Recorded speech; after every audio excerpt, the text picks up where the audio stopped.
Sapiens एक ऐसी book है जहां बताया गया है कि कैसे इंसान की स्पीसीज ना तो बाल वाली और ना ही पूंछ वाली ने दुनिया पर राज किया।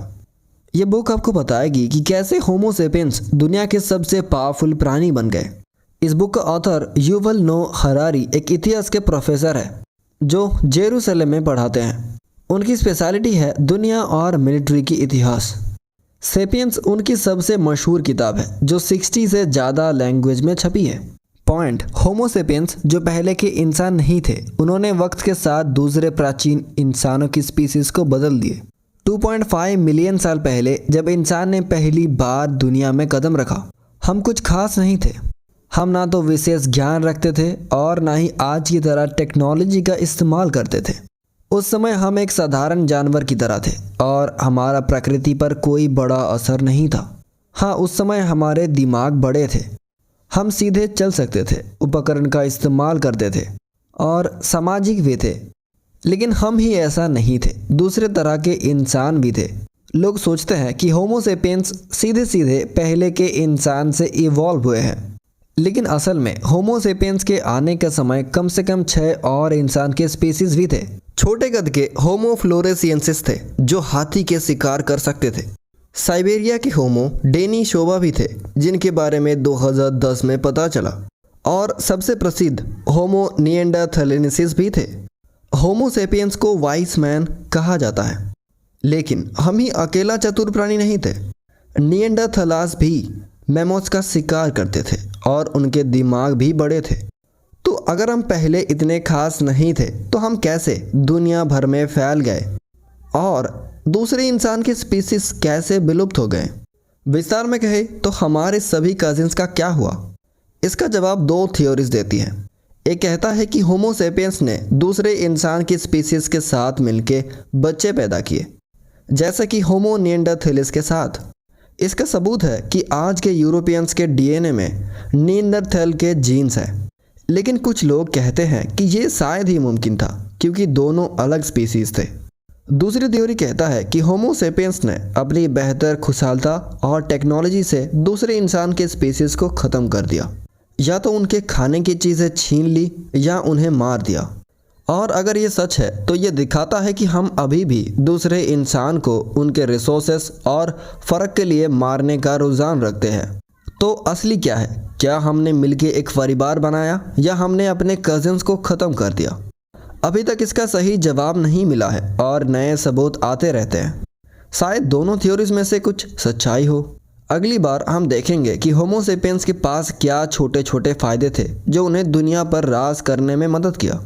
पॉइंट 2, कॉग्निटिव रिवोल्यूशन के टाइम होमो सेपियंस को नए सोचने और बात करने के तरीके मिले जिससे उन्होंने दुनिया जीत ली। सेपियंस सबसे पहले 1,50,000 साल पहले बने। बहुत साल तक वो ईस्ट अफ्रीका में ही थे और कुछ खास नहीं कर रहे थे। फिर एक बार उन्होंने नॉर्थ की तरफ जाने की कोशिश की और निएंडरथैल से टक्कर ली।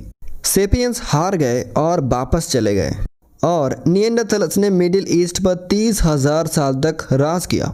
फिर 70,000 साल पहले सेपियंस ने कुछ नया और बड़ा किया। उन्होंने नाव, दिए और तीर कमान बनाए। उन्होंने बड़े ग्रुप्स बनाए और व्यापार शुरू किया। और जब उन्होंने शिकार के नए तरीके सीखे तो उन्होंने बहुत सारे जानवरों को विलुप्त कर दिया। जब सेपियंस दूसरी बार अफ्रीका से बाहर गए तो उन्होंने निएंडरथैलर्स से फिर से लड़ाई की। इस बार सेपियंस जीत गए और मिडिल ईस्ट जीतने के साथ ही दुनिया के सभी दूसरे इंसान की स्पीसीज को ख़त्म कर दिया। अभी तक ये नहीं पता कि सेपियंस को ये जीतने की नई ताकत कैसे मिली, लेकिन लगता है कि हमारे दिमाग में कुछ बदलाव हुआ जो कॉग्निटिव रिवोल्यूशन कहलाता है। पहले हमारे दिमाग निएंडरथैलर्स जैसे थे, फिर एक जेनेटिक म्यूटेशन से हमारी सोचने की शक्ति बढ़ गई। लेकिन इस म्यूटेशन से जो सबसे बड़ी बात हुई वो थी भाषा की शुरुआत। और ये भाषा ही थी जो सेपियंस को दुनिया पर राज करने में मदद की। अब हम इसके बारे में और जानेंगे। पॉइंट 3, जटिल भाषा की क्षमता में होमो सेपियंस के बड़े फायदे दिए, जैसे वो दुनिया भर में फैल कर फूल सके। ये क्षमता उन्हें दूसरे प्राणियों से अलग करती है और उनको सामाजिक समुदाय में रहने और सहयोग करने की ताकत देती है। मधुमक्खियों और चिंपांजीज भी अपने तरीके से कम्युनिकेट करते हैं, लेकिन उनका सहयोग सीमित होता है। इसके विपरीत होमोसेपियंस बड़ी संख्या में और लचीलापन से सहयोग कर सकते हैं, क्योंकि वो ना सिर्फ भौतिक दुनिया के बारे में बल्कि काल्पनिक विचार जैसे देवी देवता, इतिहास और मानव अधिकार के बारे में भी सूचना बांट सकते हैं। हरारी कहते हैं कि ये कॉमन मिथ्स यानी आम कहानियाँ जो कि हमारी कल्पना की उपज है, मानव संस्कृति के आधार है और हमें एक दूसरे के साथ मिलकर काम करने में मदद करती है। इसी वजह से होमोसेपियंस ने ग्रह पर राज किया, क्योंकि हम ऐसे प्राणी हैं जो काल्पनिक चीज़ें जैसे देव देवी, पैसे और राज्य के बारे में कहानियाँ बांट सकते थे। अगर हम एक ही कहानियों पर विश्वास करते हैं तो हम बड़ी संख्या में सहयोग कर सकते हैं और सामान्य लक्ष्य की तरफ काम कर सकते हैं। पैसे की कीमत का कोई भौतिक वास्तविकता नहीं है, लेकिन जब हम सब मिलकर इस काल्पनिक विचार पर विश्वास करते हैं कि हमें गुजारना करने के लिए पैसे की ज़रूरत है, तो हम एक जटिल विनिमय प्रणाली का निर्माण कर सकते हैं। ये हमारे सहयोग और सामाजिक वास्तविकता की शक्ति को दर्शाता है। सोचो इसको एक और तरीके से, अगर हम सिर्फ उन चीज़ों के बारे में बात करें जो सच में है, तो कुछ मिलियन इंसानों को एक ही लक्ष्य के लिए काम करवाना कितना मुश्किल होगा। अगर लोग ये ना माने कि वो अपने देश के कानून से बंधे हैं, तो कोई भी टैक्स नहीं देगा और ये कानून, उनके देश असल में काल्पनिक है। पहले के होमोसेपियंस छोटे ग्रुप्स में रहते थे, लगभग 150 लोगों के। लेकिन जब हमारी भाषा और कॉमन कहानियाँ फैली और विकसित हुई, तो हमारे समुदाय का आकार बहुत तेज़ी से बढ़ा। गांव से लेकर शहर तक, शहर से लेकर राष्ट्रीय राज्य तक और राष्ट्रीय राज्य से लेकर आज के ग्लोबली जुड़ी हुई मॉडर्न सोसाइटीज़ तक। पॉइंट 4, एग्रीकल्चरल रेवोल्यूशन के टाइम पे इंसान शिकारी और भटकने वाले से किसान बन गए, जिससे पॉपुलेशन काफ़ी बढ़ गई।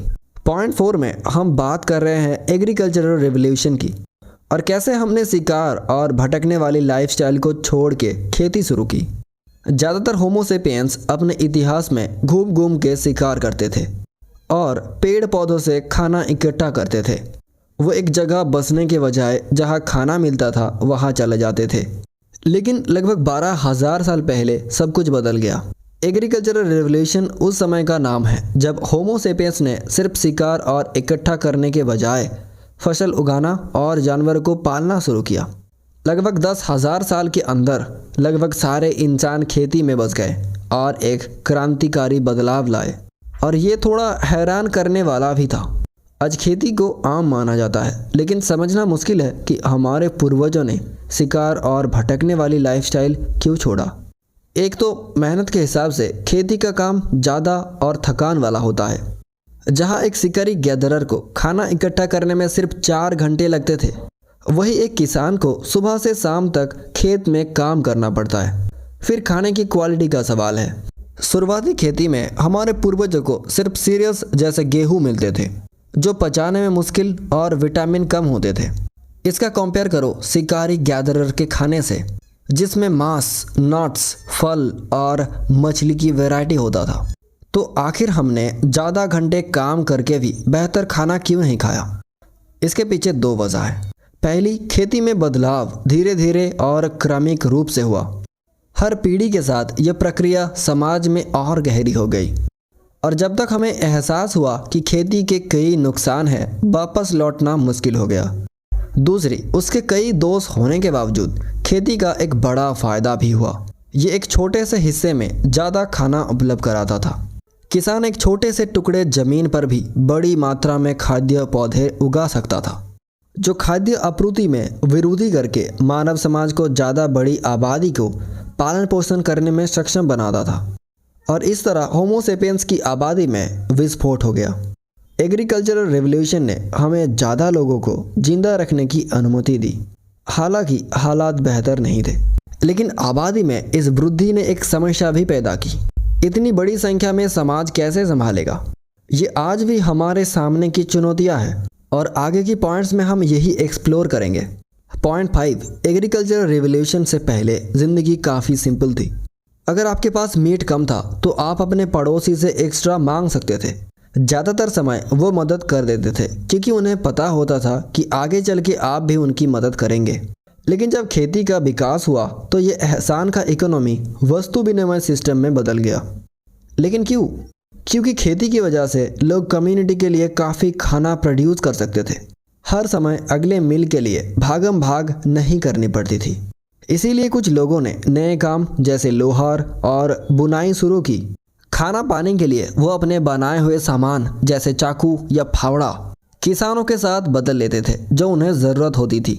लेकिन जल्दी ही ये वस्तु विनिमय सिस्टम काफ़ी नहीं रहा। जैसे जैसे ट्रेडिंग मार्केट बढ़ता गया वो लोग ढूंढना मुश्किल हो गए जो आपके सामान को चाहते और जिनके सामान आपको चाहिए। मान लो अगर आप एक किसान से जूसी पॉर्क चाहते हो बदले में आपने चाकू के, तो क्या करोगे अगर उसके पास पहले से ही काफ़ी चाकू हो? या फिर अगर उसको चाकू चाहिए लेकिन अभी तक उसके पास काटने जैसा सूअर नहीं है? वो वादा कर सकते हैं कि फ्यूचर में सूअर देगा, लेकिन आप कैसे जानोगे कि वो अपना वादा निभाएगा? इस समस्या का समाधान करने के लिए लगभग 3000 BC में होमोसेपियंस ने लिखाई और पैसा का विकास किया। मेसोपोटामिया के सुमेरियंस इसमें सबसे पहले थे। जटिल व्यापार के लिए जानकारी को स्टोर करने के लिए वो लोगों के ट्रांजैक्शंस को मिट्टी के टेबल पर इकोनॉमिक सिंबल्स का इस्तेमाल करके लिखना शुरू किए। उसी समय के आसपास वो बार्ली मनी का इस्तेमाल एक स्टैंडर्ड तरीके से पेमेंट के रूप में शुरू किए। इसी तरह पीक फार्मर को ऐसे करेंसी में पेमेंट कर सकते थे जो आसानी से किसी और चीज़ में बदल जाए जो उसको चाहिए हो। या फिर अगर उसने आपको सूअर देने का वादा किया तो आप ट्रांजैक्शंस के रिकॉर्ड करके बाद में उससे वादा निभाने के लिए कह सकते थे। पॉइंट 6, जब एम्पायर्स और धर्म का उदय हुआ तो इंसानियत एक ग्लोबल एकता की तरफ बढ़ने लगी। लिखाई और पैसा के आविष्कार ने इकोनॉमिक लेन देन को आसान बनाया और इकोनॉमिक धोखाधड़ी को मुश्किल। लेकिन इसका मतलब ये नहीं था कि इकोनॉमिक एकदम से स्मूथली चलने लगी। दरअसल जब समाज और इकोनॉमिक्स बड़ी हुई तो उनको कंट्रोल करना और रेगुलेट करना और भी कठिन हो गई।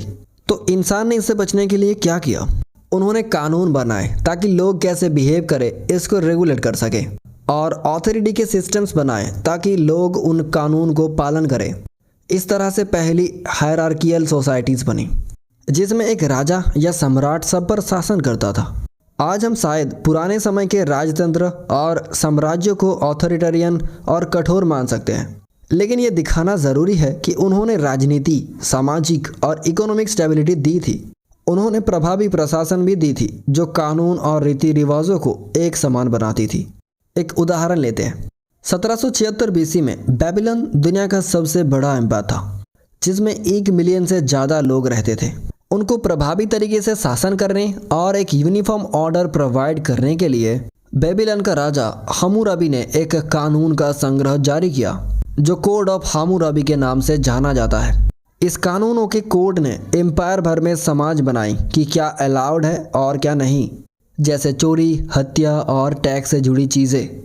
लोग जहाँ भी एम्पायर के अंदर ट्रैवल या ट्रेड करते वो जानते थे कि कौन से कानून और रीति रिवाज का पालन करना है। लेकिन सिर्फ कानून जानना और उनका पालन करना अलग बात है। अपने कानून को लागू करने के लिए सम्राट और राजाओं को लोगों को अपनी अथॉरिटी एक्सेप्ट करने की ज़रूरत थी, और इसके लिए सबसे अच्छा तरीका धर्म था। राजा हम्मुराबी ने ये अच्छे से जानता था और अपने शासन को लिजिटिमेट बनाने के लिए घोषित किया कि वो देवता द्वारा मेसोपोटामिया के नागरिक पर शासन करने के लिए चुने गए हैं। अगर लोग मानते हैं कि उनका शासक देवताओं की इच्छा से चुना गया है तो वो इंपीरियल रूल को ज़्यादा आसानी से एक्सेप्ट करेंगे। फिर से हम देखते हैं कि एक कॉमन मिथ एक एम्पायर को 1 मिलियन लोगों के साथ रखने के लिए ग्लू का काम करता है। जैसे जैसे एम्पायर फैले उनके द्वारा प्रमोट किए गए धर्म भी स्कोप और पावर में बढ़े। कभी ज़बरदस्ती, कभी धीरे धीरे एसिमिलेशन प्रोसेस से इंपीरियल रूल ने कई डाइवर्स एथनिक और रिलीजियस ग्रुप्स को कुछ मेगा कल्चर्स में समेट दिया। पॉइंट 7, 16वीं और 17वीं सदी में साइंटिफिक रिवॉल्यूशन ने यूरोप को बदल दिया। भगवान पर निर्भर रहने की बजाय लोगों ने सोचा कि कैसे साइंस का इस्तेमाल करके समाज को बेहतर बनाया जा सकता है। साइंस के प्रिंसिपल्स जैसे खोज, प्रयोग और देखरेख करके लोगों ने मेडिसिन, खगोल विज्ञान और भौतिकी जैसे क्षेत्रों में बड़े कदम उठाए।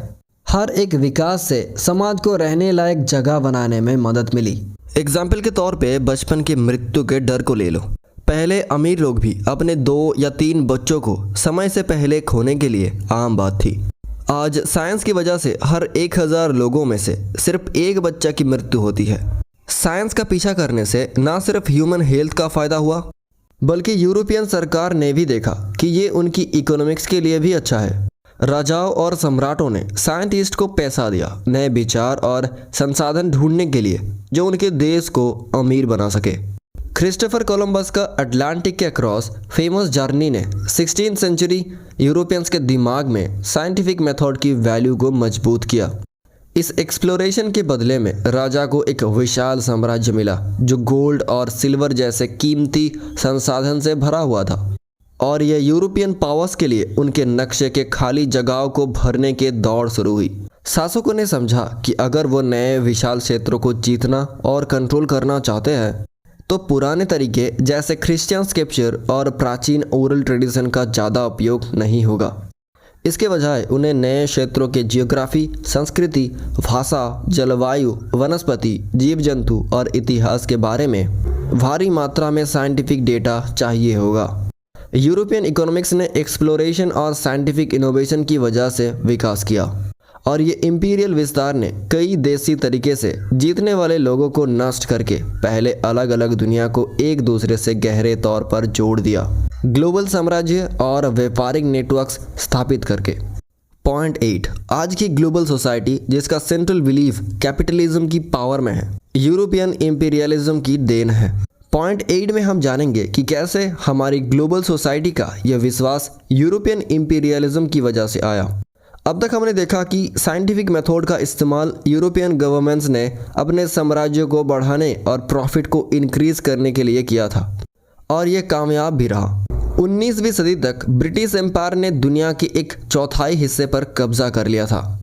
इस बड़े दायरे के साथ यूरोपियन देशों ने अपना विचार दुनिया के हर कोने में फैला दिया। लोकल कस्टम्स, कल्चर्स और लॉ को मेगा कल्चर से रिप्लेस कर दिया गया जो यूरोपियन नॉर्म्स पर बेस्ड थे, चाहे वो वेस्टर्न रिलीजन हो, डेमोक्रेसी हो या साइंस हो। और भले ही यूरोपियन एम्पायर्स अब ख़त्म हो चुके हैं, लेकिन कई देश अभी भी उनके सेंट्रल इनहेरिटेंस के साथ जीते हैं। इनमें से सबसे बड़ा अब ग्लोबल कल्चर नॉर्म है कैपिटलिज्म। यूरोपियन एम्पायर्स की वजह से दुनिया भर के लोग मनी की इम्पोर्टेंस और पावर में बिलीव करते हैं।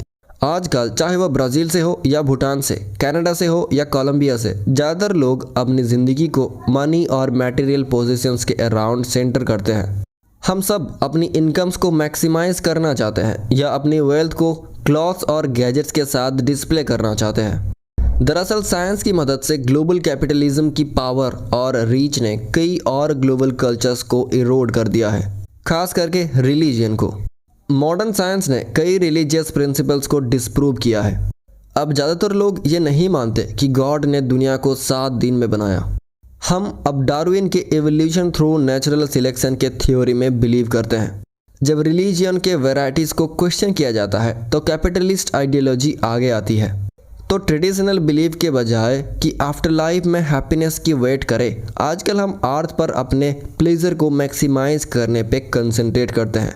इसका मतलब है कि हम और ज़्यादा प्रोडक्ट्स और सर्विसेज को सीख करते हैं, बाय करते हैं और कंज्यूम करते हैं जो एडवर्टाइज किए जाते हैं कि वो हमें ज़्यादा खुश कर देंगे। पॉइंट 9, आज के ग्लोबलाइज ज़माने में इंसानियत कभी भी इतनी पीसफुल नहीं रही। ग्लोबलाइजेशन तेज़ी से बढ़ रहा है, लेकिन सभी लोग इससे खुश नहीं हैं। ग्लोबलाइजेशन के क्रिटिक्स कहते हैं कि ये कल्चरल डाइवर्सिटी को कम कर देता है और पूरी दुनिया को एक जैसा बोरिंग यूनिटी में बदल देता है। लेकिन ग्लोबलाइजेशन का एक बड़ा फ़ायदा भी है, यह दुनिया को ज़्यादा पीसफुल बनाने में मदद कर रहा है। आज के मॉडर्न देश एक दूसरे पर अपनी प्रॉस्पेरिटी के लिए डिपेंड करते हैं। ग्लोबलाइज्ड दुनिया में ट्रेड और इन्वेस्टमेंट के नेटवर्क्स कई अलग अलग सेंचुरीज में फैल गए हैं, और अगर किसी एक एरिया में वार या इनस्टेबिलिटी होती है तो इसका सेकेंडरी इकोनॉमिक इफेक्ट सब पर पड़ता है। इस वजह से लगभग सभी अमेरिकन, यूरोपियन और एशियन लीडर्स को वर्ल्ड पीस मेंटेन करने में स्ट्रॉन्ग इंटरेस्ट है। 1945 के बाद से कोई भी रिकॉग्नाइज्ड इंडिपेंडेंस नेशन दूसरे के द्वारा कॉन्कर्ड और एलिमिनेटेड नहीं हुआ है। अगर हम सेकेंड वर्ल्ड वॉर से पहले की वायलेंस को देखें तो समझ आता है कि आज की ग्लोबलाइज दुनिया कितनी पीसफुल है। इसीलिए 20वीं सदी अब तक की सबसे पीसफुल सदी है। हिस्ट्री का क्विक रिव्यू करने पर पता चलता है कि एग्रीकल्चरल रेवोल्यूशन के बाद से ह्यूमन सोसाइटीज वायलेंस से दूर हो रही है। एस्टिमेट किया गया है कि फार्मिंग से पहले हंटर गैदर्स के टाइम में हर 30 एडल्ट मेल में से एक मर्डर या मैन स्लॉटर का विक्टिम होता था। आज की दुनिया में सिर्फ 1% एडल्ट मेल डेथ्स वायलेंट है। इससे पता चलता है कि हम कितनी दूर आ गए हैं। सवाल यह है, लेकिन ये क्यों हुआ? क्योंकि एग्रीकल्चरल रेवोल्यूशन के बाद जो हायरार्कियल स्ट्रक्चर्ड सोसाइटीज़ डेवलप हुई, उन्होंने लोगों को लॉज फॉलो करने के लिए पुश किया जो मर्डर और वायलेंस को फॉरबिड करते थे। और इसी तरह स्टेबल फंक्शनिंग सोसाइटीज़ और इकोनॉमिक्स क्रिएट की गई है। तो हम सबसे पीसफुल टाइम्स में जीते हैं, लेकिन हमें ज़्यादा एक्साइटेड नहीं होना चाहिए। हमें पोटेंशियल सोर्सेस ऑफ कन्फ्लिक्ट पर क्लोज आई रखनी होगी, क्योंकि अगर आज के large scale international war outbreak होता है तो ह्यूमैनिटी पर इसका अनप्रेसिडेंटेड टोल होगा। आइए हम अपने पेस का मजा लें, लेकिन कभी ना भूलें कि हमें इसे एक्टिवली मेंटेन करना है। पॉइंट 10, हिस्ट्री के अच्छे या बुरा होने से हमारी पर्सनल खुशी पर कोई असर नहीं पड़ता। हमने होमो सेपियंस के 3 लाख साल के इतिहास को समझा है, लेकिन इसका हमारे इंडिविजुअल लेवल पर क्या असर हुआ है, यह हमने अभी तक नहीं देखा है। हेल्थ, वेल्थ और नॉलेज तो बढ़ गई है, लेकिन क्या हम ज़्यादा खुश हैं? साइकोलॉजिस्ट के बनाए सब्जेक्टिव वेल बीइंग क्वेश्चनरी से पता चलता है कि हैप्पीनेस या सैडनेस शॉर्ट टर्म में बदल सकता है, लेकिन लॉन्ग टर्म में हमारी खुशी एक लेवल के आसपास ही रहती है। मान लो तुम्हारी जॉब चली गई है और तुम्हें बहुत बुरा लगा। उस समय लगता है कि ये बुरा एहसास हमेशा रहेगा, लेकिन कुछ महीने बाद तुम्हारी खुशी वापस नॉर्मल लेवल पर आ जाती है। फ्रेंच रेवोल्यूशन के टाइम फ्रांस के पीजेंट्स को फ्रीडम मिलने से बहुत खुशी हुई, लेकिन थोड़े टाइम बाद एवरेज पीजेंट्स फिर से अपने निकम्मे बेटे या अगले साल के फसल के बारे में चिंता करने लगता है। होमो सेपियंस ज़्यादातर कॉम्प्लीमेंसी और डिस्पेयर के बीच में रहते हैं, जो इंश्योर करता है कि ट्रॉमेटिक इवेंट से हम कंप्लीटली टूट ना जाए और ना ही इतने सेल्फ सेटिस्फाइड हो जाए कि बेगर और बेटर चीज़ों के लिए स्ट्राइव करना बंद कर दें। तो इंडिविजुअल लेवल पे शायद हम उतना ज़्यादा खुश नहीं हैं, लेकिन सोसाइटल लेवल पे क्या क्वालिटी ऑफ लाइफ में जो इम्प्रूवमेंट्स आए हैं, क्या हम पहले के जनरेशन से ज़्यादा खुश हैं? ये डिपेंड करता है कि आप कौन हैं। हमारे एडवांसमेंट से जो प्रॉस्पेरिटी आई है वो ज़्यादातर कुछ वाइट मैन के पॉकेट्स में गई है। इस ग्रुप के बाहर के लोग, चाहे वो इंडिजिनस ट्राइब्स हो, वुमेन हो या पीपल ऑफ कलर हो, उनकी लाइफ उतनी इम्प्रूव नहीं हुई है। उन्हें इंपीरियलिज्म और कैपिटलिज्म के हिस्टोरिकल फोर्सेस ने बार बार विक्टिमाइज किया है और अभी इक्वलिटी की तरफ कदम बढ़ा रहा है। Last but not the least, point 11, भविष्य में होमो सेपियंस अपनी बायोलॉजिकल लिमिट्स को पार करके खुद को एक बिल्कुल नए सेपियंस में बदल देगा। हमने अपने इतिहास के बारे में बहुत कुछ सीखा है, लेकिन हमारा भविष्य क्या होगा? आने वाले दशकों में साइंस और समृद्धि की उन्नति हमें कहाँ ले जाएगी? साइंटिस्ट पहले से ही इन सवालों का जवाब ढूंढ रहे हैं और बायोनिक टेक्नोलॉजी और एंटी एजिंग जैसे क्षेत्रों में काफ़ी प्रोग्रेस कर रही है। बायोनिक्स के क्षेत्रों में जहां इंसान और मशीन का मिलन होता है, साइंटिस्ट ने कमाल की तरक्की की है। उदाहरण के लिए, जब जैसी सिविलियन एक अमेरिकन इलेक्ट्रिशियन ने अपने दोनों हाथ खो दिए, साइंटिस्ट ने उन्हें नए बायोनिक हाथ दिए, हाथ जो सिर्फ सोच से चलाया जा सकते हैं। एंटी एजिंग की क्षेत्र में भी साइंटिस्ट तेजी से प्रोग्रेस कर रहे हैं। उन्होंने हाल ही में जेनेटिक्स को बदलकर कुछ कीड़े की उम्र को 2 गुना करने का तरीका ढूंढा है और वो चूहों के साथ भी ऐसा करने के करीब है। इंसानों से एजिंग जीन निकालने में अब कितना समय लगेगा? एजिंग को रोकने और बायोनिक टेक्नोलॉजी को डेवलप करने का प्रोजेक्ट गिलमे इस प्रोजेक्ट का हिस्सा है, जो अमर जीवन की खोज में एक विशाल साइंटिफिक क्वेस्ट है। तो सवाल अब यह है, तो हमें क्या रोक रहा है? फिलहाल इन क्षेत्रों में साइंटिफिक स्टडी को कई लीगल रेस्ट्रिक्शंस और एथिकल कंसर्न्स को आधार पर सीमित की गई है, लेकिन ये बाधाएं हमेशा के लिए नहीं रह सकती। अगर इंसानियत को अमर रहने का थोड़ा भी मौका मिलता है तो निश्चित रूप से हमारी इच्छा सभी रुकावटों को दूर कर देगी। संभव है कि भविष्य में हम होमो सेपियंस अपने शरीर के साइंस के माध्यम से इतना बदल देंगे कि हम टेक्नोलॉजिकली होमो सेपियंस नहीं रहेंगे, बल्कि हो सकता है कि हम एक बिल्कुल नए सेपियंस बन जाए, आधा जैविक आधा मशीन। आइए अब बढ़ते हैं समरी की तरफ। पिछले 3 लाख सालों में होमो सेपियंस सिर्फ एक इंसान की प्रजाति से इवॉल्व होकर प्लैनेट पर चलने वाली सबसे डोमिनेंट प्रजाति बन गया है। लैंग्वेज और कॉमन मीट्स की डेवलपमेंट से जो हमारी सोशल फैब्रिक को जुड़ती है, इंसानी सभ्यता और भी ज़्यादा सोफिस्टिकेटेड होती जा रही है, जो आज हमें एक इंटरकनेक्टेड ग्लोबल विलेज में ले आई है। यहीं पर ख़त्म होती है युवल नोह हरारी की बुक सेपियंस। हम आशा करते हैं कि आप इस बुक के थ्रू कुछ नया सीखा है। ऐसे और भी इंटरेस्टिंग बुक सुनने के लिए वीडियो को लाइक करें और चैनल को सब्सक्राइब करें। आपसे मिलते हैं अगले वीडियो पे किसी और इन्फॉर्मेटिव शानदार बुक के साथ।